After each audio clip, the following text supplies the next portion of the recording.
कल आपके सामने एक चक्रवर्ती का प्रसंग रख कर के ये विषय दिया था कि मानव पर्याय को प्राप्त करने के उपरांत भी और अतीत में पुण्य का अर्जन करके चक्रवर्ती पद को प्राप्त करने के बावजूद भी हुंडावसर्पिणी के फलस्वरूप उसका पतन हुआ था। ब्रह्मदत्त चक्रवर्ती का प्रसंग आपके सामने रखा था। मानव पर्याय का मिलना दुर्लभ है और संसार में मनुष्य पर्याय को प्राप्त करने वाले कई जीव होते हैं और आर्यखंड में उत्पन्न होने के उपरांत भी जो उच्च कुल है उससे भी वंचित रह जाते हैं। निंदनीय कुल में पैदा हुआ मानव वह मानव नहीं कहलाता।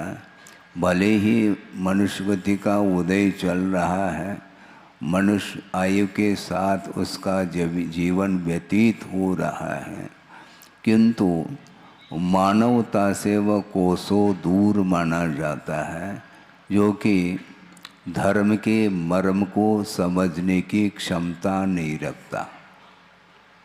ऐसे कई जीव हैं निंदनीय कुल में पैदा हुए हैं और निंदनीय कुल में जो पैदा कौन होता है उसका थोड़ा सा सैद्धांतिक विषय भी हमें समझना चाहिए, क्योंकि कार्य जो होता है वह कारण के अनुरूप ही होता है। यह कई बार यह विषय हम दे चुके हैं।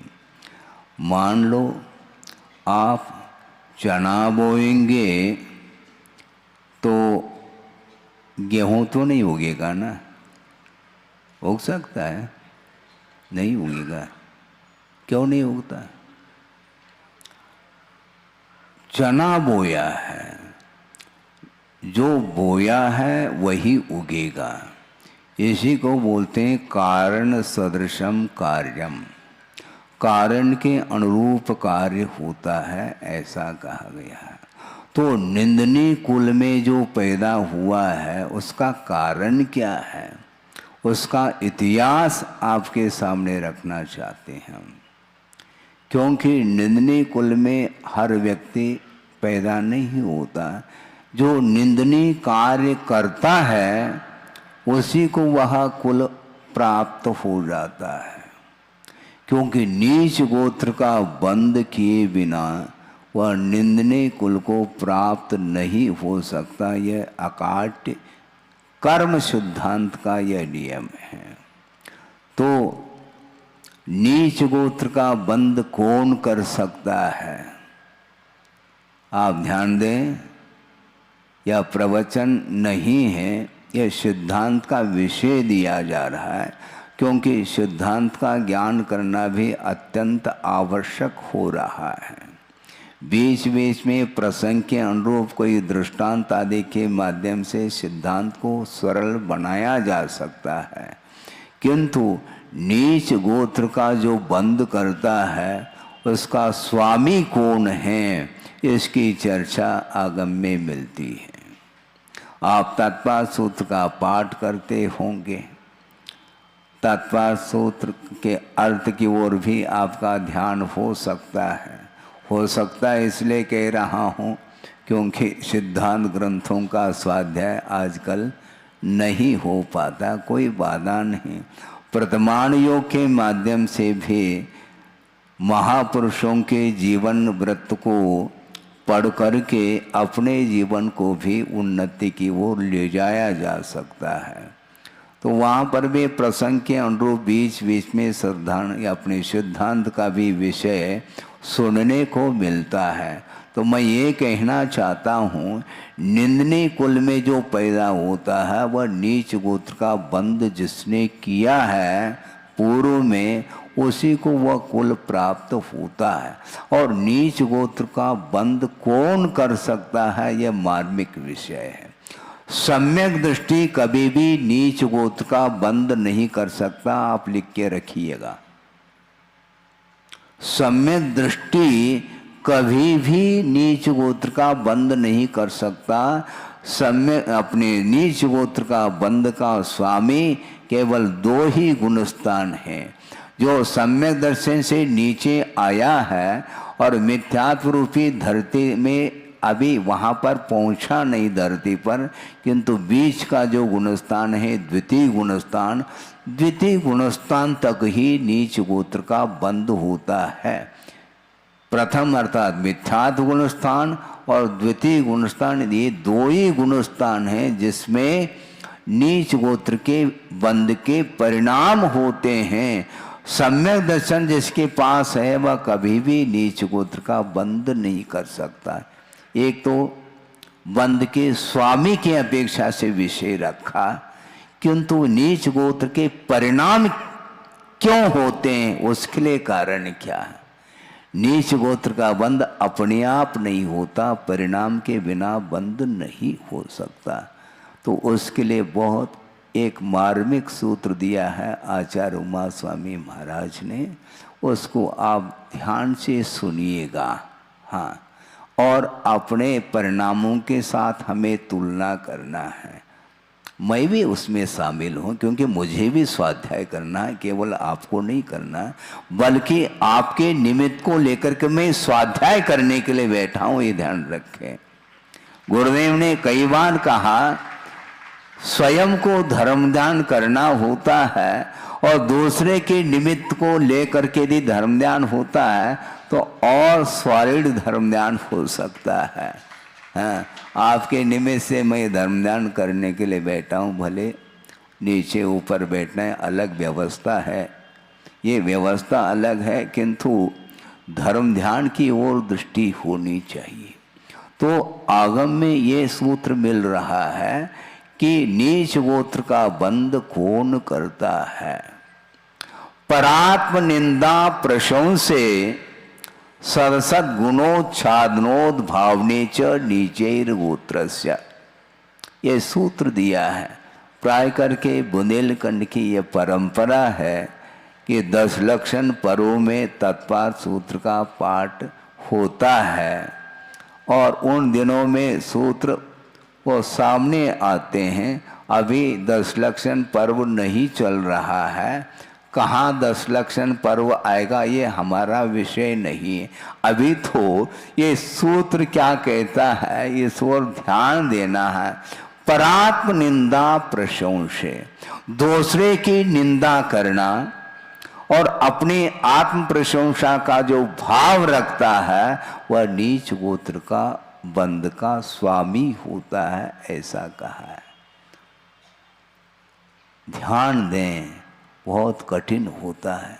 निरंतर संसारी प्राणी दूसरे की निंदा करने में यदि इसलिए रख रहा हूं कि आप कर रहे हैं ऐसा नहीं कह रहा हूं, जो करता है उसके लिए सूत्र है, जो नहीं करता है उसके लिए सूत्र नहीं लागू होता, ये ध्यान रखो।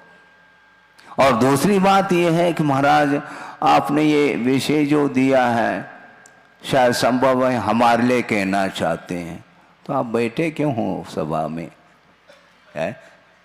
आपके लिए नहीं, वस्तुतः आचार्यों ने जो आगम की रचना की है किसी व्यक्ति विशेष को लेकर के उन्होंने रचना नहीं की, किंतु प्राणी मात्र के कल्याण के दृष्टि को लेकर के सिद्धांत को सामने रखा है और बहुत महान उनका उपकार हम लोगों के ऊपर हुआ है।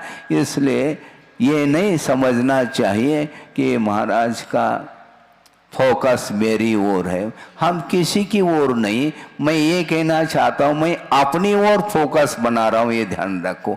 कहीं ऐसा ना हो कि मेरे अंदर भी वह भाव उत्पन्न ना हो, हमें अलर्ट रहना चाहिए। हाँ, वाहन में बस में बैठ जाते हैं, 150 लोग मान लो एक बड़ा बस है, उसमें बैठे हैं और वो नींद ले सकते हैं, किंतु ड्राइवर नींद नहीं ले सकता, ये ध्यान रखो। इसलिए मैं आपके लिए उपदेश दे रहा हूं और मेरे अंदर वह मान लो बात घटित हो रही है तो ठीक नहीं माना जाता, इसलिए मैं अपनी ओर फोकस कर रहा हूं और आप सुनने के लिए बैठे हैं तो सुनो आप, मैं भी सुन रहा हूं क्योंकि मेरे पास भी दो कान हैं, आगम के अनुरूप मैं बोल रहा हूं क्या नहीं बोल रहा हूं, यह ध्यान मुझे भी रखना है, तब कहीं जाकर के आगम के अनुरूप कुछ परोस सकता हूं। तो बात ये चल रही थी कि दूसरे की निंदा का परिणाम और आत्म प्रशंसा का जो भाव है, ये दोनों परिणाम नीच गोत्र के आश्रव के लिए अथवा बंद के लिए कारण है। इस प्रकार आगम में सूत्र दिया है। हम अपने आपके मन को टटोलना है, अननेसेसरी बिना निष्प्रयोजन किसी की निंदा यदि करते हैं उससे हमें स्वयं को कुछ भी लाभ नहीं है,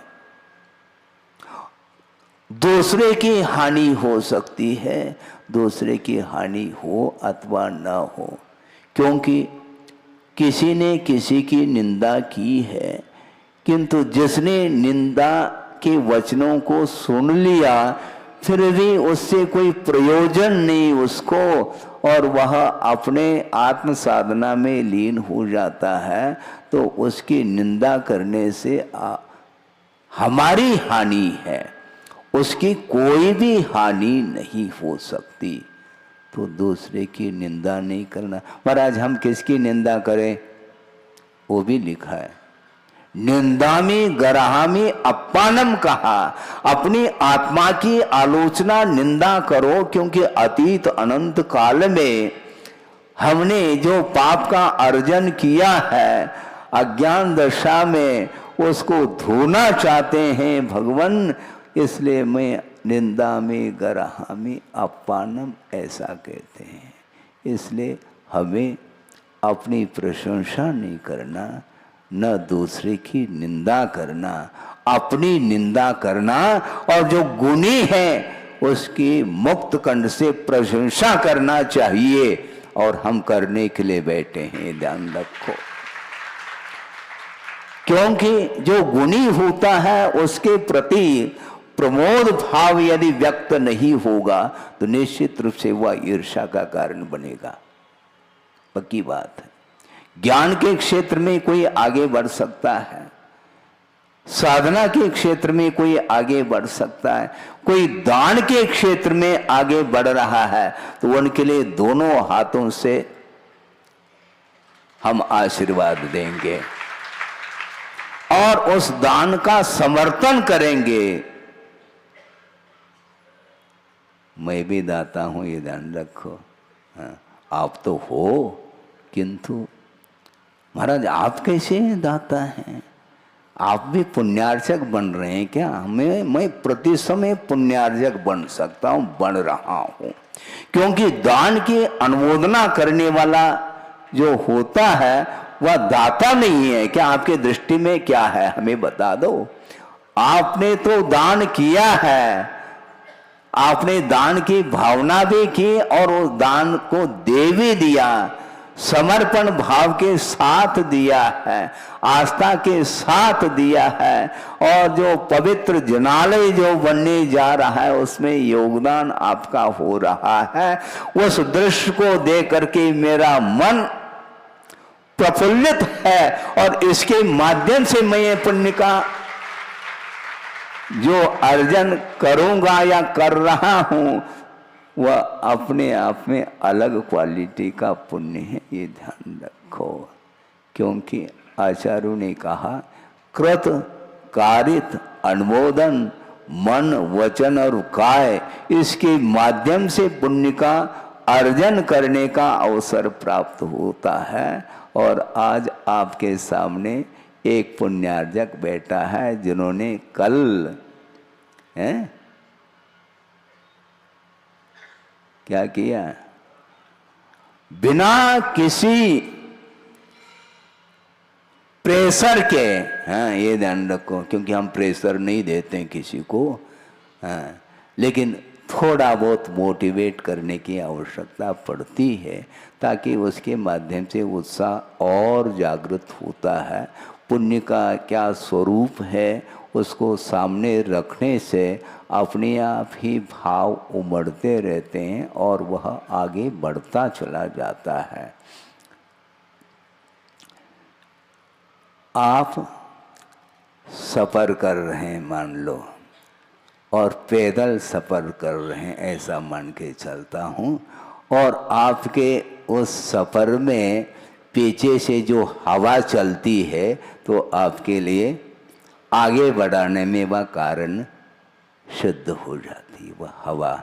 उसी प्रकार ये हवा समझ लो, आप चल रहे हैं और आप आसानी से बढ़ते चले जाएं, इसलिए थोड़े बहुत उत्साह जागृत करने की आवश्यकता होती है।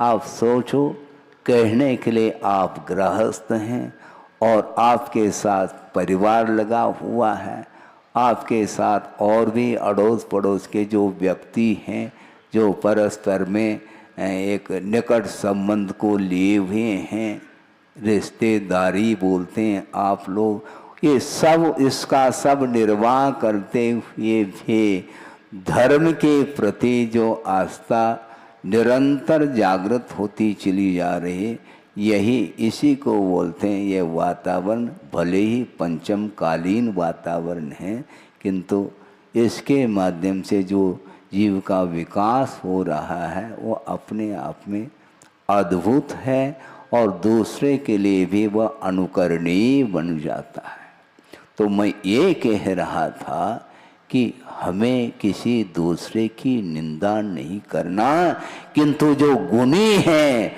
उसकी प्रशंसा में लग जाओ, क्योंकि दूसरे की निंदा करने में अपना जीवन व्यर्थ चला जाएगा, ये ध्यान रखो। इसलिए आचार्य कहते हैं अपने को धर्म ध्यान करना है, आर ध्यान नहीं करना है, क्योंकि जो विपरीत चल रहा है वह अपने कर्म के उदय के कारण चल रहा है, उसको भी संभालने की बात रखो आप। किंतु संभाला तब जाता है जब वह संभलना चाहता है तो की बात है। हम दूसरे के ऊपर अनुग्रह कर सकते हैं, वो करना चाहिए, किंतु वह अनुग्रहित होने के लिए वह अग्रसर है तो उसके ऊपर अनुग्रह किया जाता है और करना चाहिए। तो इसलिए दूसरे की निंदा करने के लिए मनुष्य पर्याय नहीं मिली है, पाप करने के लिए मनुष्य पर्याय नहीं मिली है, बल्कि इस मनुष्य पर्याय के माध्यम से विकास करने का एक मौका, एक अवसर प्राप्त है हमें। तो कल हमने आपके सामने चक्रवर्ती का प्रसंग रखा था कि वह चक्रवर्तित्व पद को प्राप्त कर लिया, बिना पुण्य के संभव नहीं, किंतु वर्तमान में उस पुण्य का सदुपयोग नहीं कर सका, इसलिए उसका अधःपतन हुआ है, अधोगति का पात्र हुआ है। चाहे तो वह ऊर्ध्वगति का पात्र बन सकता था, किंतु बन सकता था, बने तब की बात है। तो आज ठीक उससे एक विपरीत प्रसंग आपके सामने रखने जा रहा हूँ। इसलिए अपने को आगम खोल करके भले ही 10-15 मिनट आप शांति के साथ पढ़ेंगे और समझते हुए पढ़ेंगे, मान लो आपको समझ में नहीं भी आ रहा है तो जिसके पास ज्ञान है उनके पास बैठ करके विनीत भाव के साथ ज्ञानार्जन करने का पुरुषार्थ करिएगा और उसके माध्यम से निश्चित रूप से वस्तु का स्वरूप सामने आता चला जाएगा। तो हमें क्या करना चाहिए, हमारा कर्तव्य क्या है, उस आगम के माध्यम से हमें ज्ञात हो सकता है, किंतु रुचि की बात है। रुचि यदि नहीं है तो महाराज रुचि जागृत करो ना आप, है? मान लो हम तो रुचि जागृत करने के लिए बैठे हैं, मान लो क्या आप भोजन करने के लिए बैठे हैं किंतु रुचि नहीं है आपकी, तो क्या करते हैं? ये मानना पड़ेगा कि डाइजेस्ट नहीं हो रहा है, मंदाग्नि हो रही है मान लो, तो आप क्या करते हैं? लवण भास्कर, हाँ, लवण भास्कर का आप प्रयोग करते हैं। तो उसी प्रकार हम भी कुछ भास्कर का प्रयोग तो करेंगे, करना पड़ेगा। रुचि जागृत कराई जाती है, पक्की बात है। हाँ, करते क्या नहीं? हिंगाष्टक चूर्ण अलग है, लवण भास्कर अलग है, पता नहीं न जाने कौन कौन से चूर्ण हैं। और भोजन के बाद भी फांकी लेते रहते हैं। सौंफ है, इलायची है, लौंग है, आदि आदि जो पाचक वस्तु मानी जाती हैं। तो ये सारे अपने भोजन को पचाने के लिए जो पदार्थ हैं उनका आप सेवन करते हो, उसके माध्यम से भूख बढ़ती है। आपकी भूख बढ़ रही है क्या? नहीं, नहीं बढ़ रही है तो परोसना फिर ठीक नहीं मानना, ठीक नहीं माना जाता। महाराज आप परोसो, अपने आप भूख बढ़ेगी, लेकिन थोड़ा थोड़ा परोसेंगे तो ही वह जठराग्नि बनी रहेगी। गुरुदेव का ये कहना है, कभी भी पूर्ण रूप से भूख को मिटाना नहीं चाहिए, पूर्ण रूप से प्यास को मिटाना नहीं चाहिए। जठराग्नि बनी रहनी चाहिए ताकि वह थोड़ा बहुत भी लेओगे तो वह भस्म हो सकता है, पूरा का पूरा वह डाइजेस्ट हो सकता है। उसी प्रकार थोड़े छोटे छोटे प्रसंग आपके सामने प्रतिदिन देता रहता हूँ ताकि वह विषय आपको आत्मसात होता रहे। तो मैं ये कह रहा था कि ये जीवन जो मिला है, मनुष्य पर्याय जो मिली है, बहुत पवित्र पर्याय मानी जाती है। 4 गति हैं, उनमें से एक मनुष्य गति ऐसी गति है जिस गति से सारे रास्ते खुले हैं। यानी मनुष्य मर करके पुनः मनुष्य भी बन सकता है, मनुष्य मर करके नारकी हो सकता है, तिर्यंच हो सकता है, देव पर्याय को प्राप्त हो सकता है और मुक्त भी हो सकता है, किंतु अन्य गतियों में मुक्ति नहीं मिलती है। इसलिए मोक्ष को प्राप्त करने के योग्य यह पर्याय आपको मिली है और उसमें भी उच्च कुल में उत्पन्न हुए हैं। इसलिए कुल का अभिमान न रखो, कुल का सदुपयोग करिए आप। मैं इस कुल का हूँ, अरे कुल का हूँ तो ठीक, कुल मिला करके आप कहना क्या चाहते हैं भाई? कुल का सदुपयोग करो। जो पर्याय मिली है, जो साधन मिले हैं मोक्ष मार्ग के योग, उसका सदुपयोग करने का यह स्वर्णिम अवसर है। पूर्णतः सदुपयोग करिए। हाँ, एक नहीं, कई लोग भी एक साथ भी कई लोग पुण्यार्जक बन सकते हैं। और उसका भी आपने एक अनुष्ठान चालू ही कर दिया कि शिलाओं के माध्यम से एक दिन में कई पुण्यार्जक आप लोग बनाते हैं और अपने निमित्त से ये कई पुण्यार्जक बन जाता है, जबकि कई बनना चाहिए। बल्कि हम तो यहाँ तक कहते हैं, कई लोग कहते हैं महाराज हमारे यहाँ क्या, हमारे यहाँ समझ गए कि फिल इन द ब्लैंक्स, हमारे यहाँ लाभ नहीं मिल पा रहा है महाराज, गंधोदक नहीं मिल रहा। हमने सोचा भैया कमंडलू खाली कर दूं क्या? कमंडल में जल है, गंधोदक लेना चाहो क्या? नहीं महाराज, गंधोदक का अर्थ अलग है। हाँ, कहाँ पर? हमारे तय, हमारे यहाँ आप अगवा आना है और हम गंधोदक से अपने आप को पवित्र बनाना चाहते हैं। भाव है, होना चाहिए। और एक बार ये प्रसंग सुनने को मिला, मुझे भी हंसी आ गई। और एक परिवार ने प्रदान करके ले गए और आहार के पश्चात वापस वो भेजने के लिए आए और उनके साथ 2 परिवार और आए जो आसपास ही रहते थे, वो भी उनका भी चौका लग रहा होगा। और आकर के उसमें से एक परिवार ने कहा कि महाराज 15 दिन से चौका लग रहा है, आपका आहार नहीं हो पा रहा है। तो दूसरे ने क्या कहा मालूम है? नहीं, ऐसा नहीं कहते कभी भूल करके भी, मेरा 25 दिन से लग रहा है। और दूसरे को तो कह रहा है ऐसा नहीं कहना चाहिए, और स्वयं कह भी दिया उसने। ऐसा होता है, वह भीतर भाव रुक नहीं पाते हैं और वह बोल ही देते हैं। बोलने में भी कोई हमें आपत्ति नहीं, हम सुन लेते हैं, क्योंकि हम सुनने की भी आदत हमारी हो चुकी है। समय पर ही सब कुछ होता है। इसलिए हम इतना ही कहना चाहते हैं, उच्च कुल में पैदा होने के लिए बहुत पुरुषार्थ करना पड़ता है। नरक गति का पात्र बनता है, वहाँ पर नीच गोत्र का ही निरंतर उदय चलता रहता है। तिर्यंच गति में भी नीच गोत्र का ही प्राय उदय चलता रहता है, और देव गति में नियम से उच्च गोत्र का ही उदय होता है, और मनुष्य गति में नीच गोत्र का भी और उच्च गोत्र का भी उदय हो सकता है।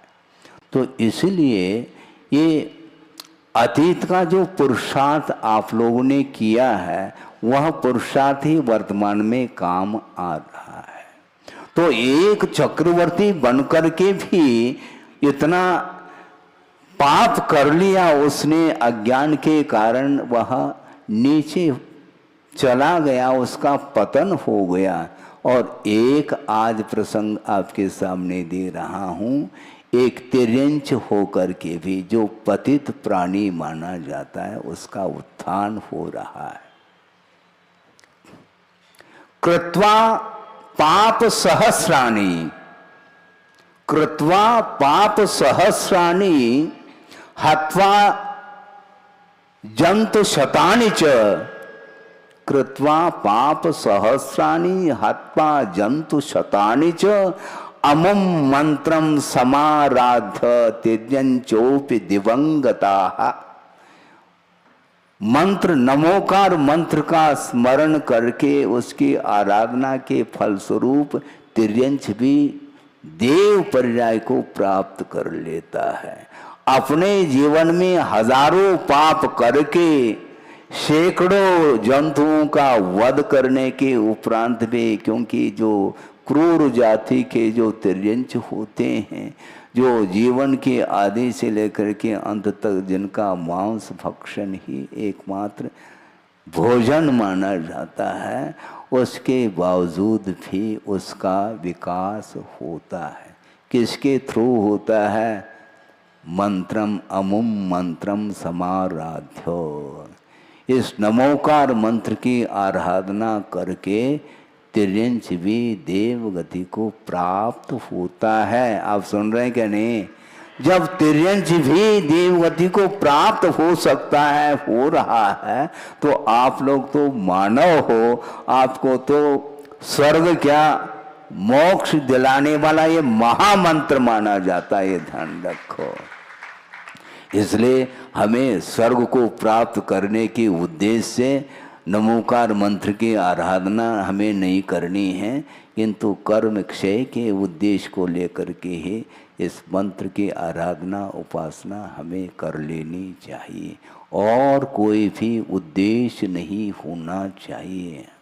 क्योंकि पुण्य का अर्जन जो होता है वह निरपेक्ष भाव के साथ ही होता है, कोई इच्छा नहीं। यदि कोई इच्छा है भी, भगवान ये संसार कब समाप्त हो, इस भाव को लेकर के आप पुण्यार्जन करिएगा। इस भाव को लेकर के आप अपनी शक्ति के अनुरूप साधना करिएगा। उसके निमित्त से, उस साधना के माध्यम से ये विश्वास है निश्चित रूप से उसका कल्याण हुए बिना रह नहीं सकता। तिर्यंच हो करके भी दिवंगता कह रहे हैं, आप तो बोल ही देते हैं, अवसान हो गया, दिवंगत हो गए, ऐसा बोल देते हैं। गए कहीं भी हो ये बात अलग है, लेकिन स्वर्गीय लिखते हैं।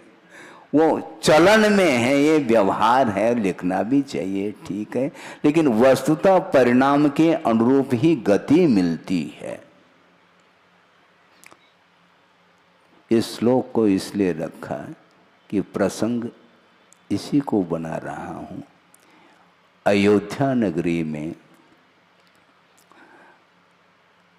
रामचंद्र जी राज कर रहे हैं और वह प्रसंग आपके सामने है। सकल भूषण केवली जिनका आगमन अयोध्या में हुआ है और उनकी दर्शन के लिए पूरी जनता जा रही है और दिव्य ध्वनि सुनने के लिए, पूजन अर्चन करने के लिए, वंदना आदि करके अपने भावों को उज्जवल बनाने के लिए सारी जनता पहुंच रही है। और वहाँ पर कौन पहुंचा है? विभीषण भी पहुंचा है। और विभीषण जा करके केवली भगवान की वंदना करता है और निवेदन करता है, भगवान मैं आपके मुख से वह वृत्तांत सुनना चाहता हूं। कौन? रामचंद्र जी और सुग्रीव का जो पूर्व वृत्तांत है उसको मैं सुनना चाहता हूं। इतना ही पर्याप्ता ये जिज्ञासा थी और वह देशना के माध्यम से वह बात सामने आ रही है कि रामचंद्र जी कौन बनते हैं, सुग्रीव कौन बनता है, इसको समझना है। एक पद्मरुचि नाम के सेठ हैं और वे अपने हवेली से निकल करके किसी कार्य निमित्त को लेकर के जा रहे हैं। संभव है देव दर्शन के लिए जा रहे हों, ये भी संभव हो सकता है। किसी भी निमित्त को लेकर के जाएं, हमें इससे कोई प्रयोजन नहीं, किंतु वो जा रहे हैं। और जाते समय मार्ग में एक दृष्टि उनकी पड़ी और देखा वहाँ पर एक पशु है, बैल है, जो मरणासन है। मरणासन है, उसको देख करके करुणा के साथ, दया के साथ उस पद्मरुचि सेठ ने नमोकार मंत्र सुनाया। सुन रहे हैं आप? महाराज ये तो हम जपते ही रहते हैं। अरे जपते ही रहते, ऐसा क्यों कर रहे हो आप? इसका कोई महत्व नहीं है क्या? वस्तुतः अभाव का महत्व होता है, सद्भाव का महत्व नहीं होता है।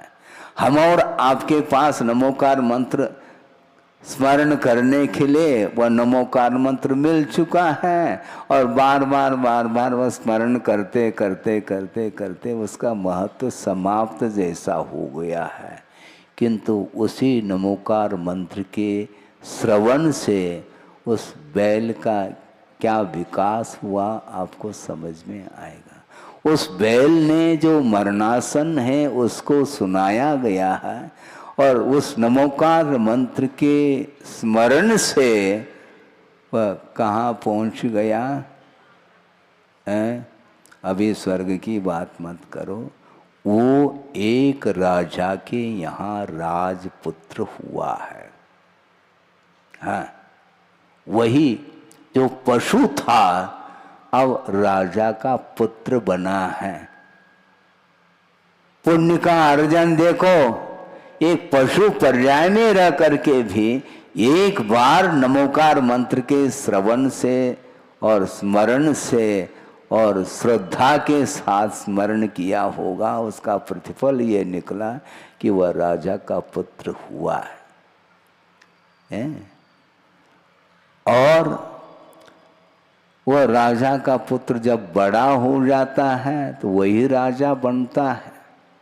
और एक दिन वो भी घूमने के लिए जा रहा है और कहाँ से घूमने के लिए जाता है तो वहाँ पर जहाँ पर नमोकार मंत्र का स्मरण किया था, जो बैल के पर्याय में, उसी स्थान पर जाकर के उसको जाति स्मरण हो जाता है। अरे मेरा ये विकास जो हुआ है कि किसके कारण हुआ है, उसको ढूंढना है। स्मरण, जाति स्मरण होते ही ये ज्ञात हो जाता है मेरा जीवन, अतीत का जीवन पशु पर्याय में था और वहां से मैं राजा का पुत्र हुआ हूं। इस पशु पर्याय से ऊपर निकालने के लिए किसने उपकार किया है, उसको ढूंढना है। और ढूंढना है, वो सोचता है ऐसे ढूंढने में मिलेंगे नहीं वो, और उनके मन में इतने पवित्र परिणाम हो गए, उसने सोचा एक विशाल जिनालय का मैं निर्माण करूंगा।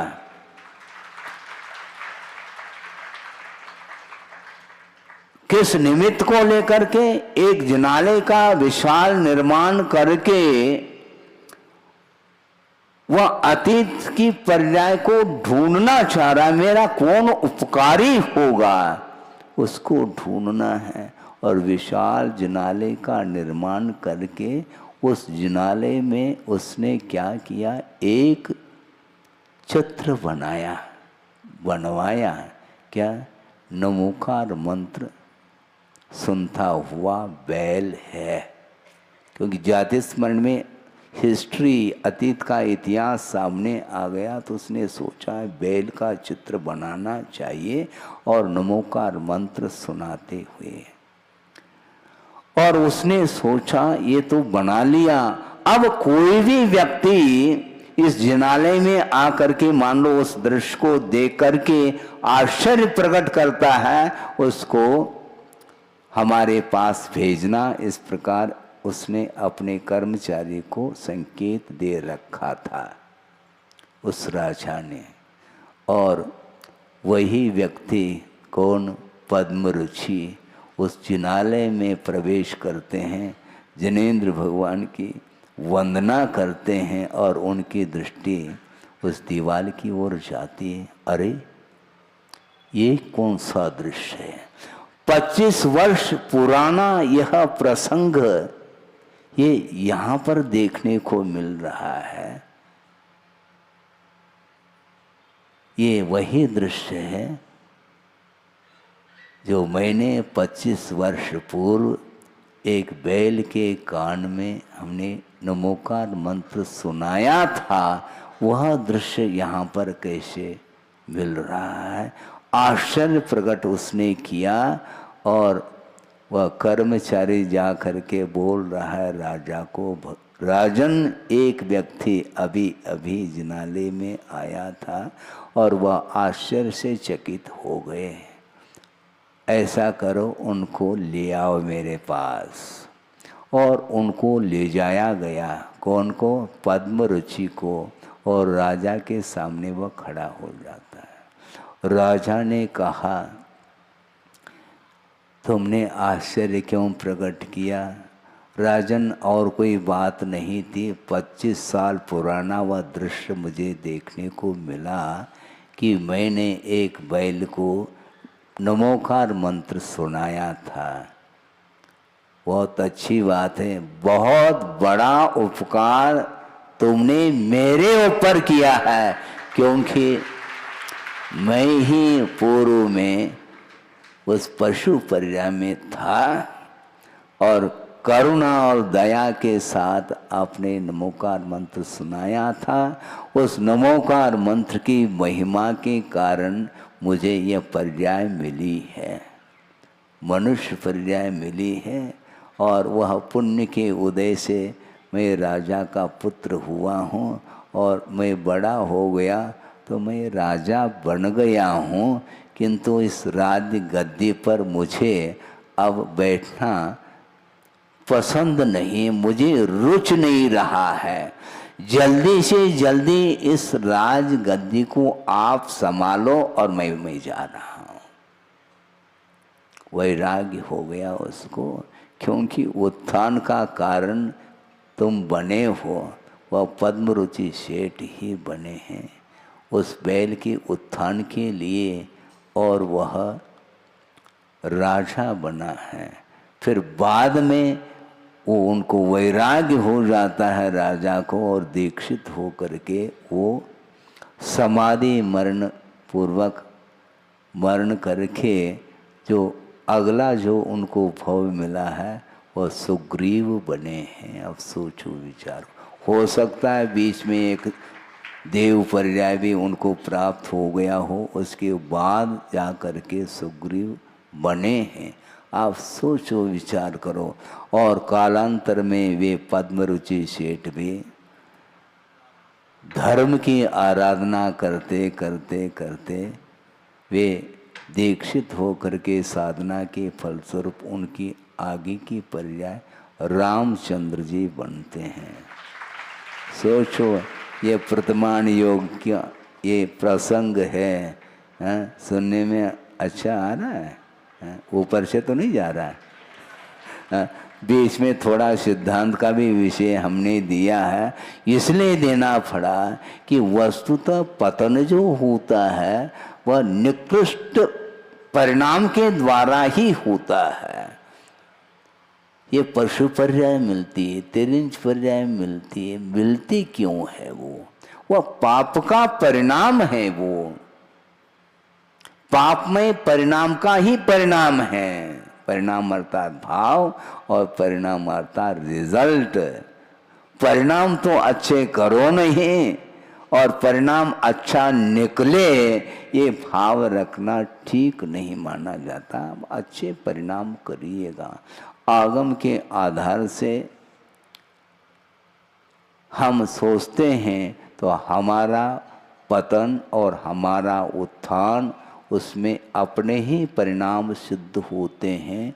इसलिए बहुत अच्छा अवसर मिला है आप लोगों को, मनुष्य पर्याय मिली है और उत्तम कुल मिला है। कुल मिला करके उस कुल का सदुपयोग करिएगा। इसके बिना हमारा और कोई उत्थान के लिए कारण नहीं बन सकता। इसलिए उत्तम कुल में पैदा हुए जो जीव हैं वो बहुत पुण्यशाली हैं और उनका पुण्य निरंतर वृद्धिंगत हो और उसके माध्यम से मनुष्य जीवन को सार्थक बनाएं और उसके माध्यम से परंपरा से हमें मोक्ष का लाभ भी हो सके। इस पवित्र भावना के साथ अहिंसा परमो धर्म की जय। बोधि समाधि परिणाम शुद्धि स्वात्मोपलब्धि शिव शोक सिद्धि चिंतामणिम चिंतित वस्तुदाने त्वां वंद मानस्य ममास्तुति। परम पूजाचार्य गुरुवर श्री विद्यासागर जी मुनि महाराज जी की जय।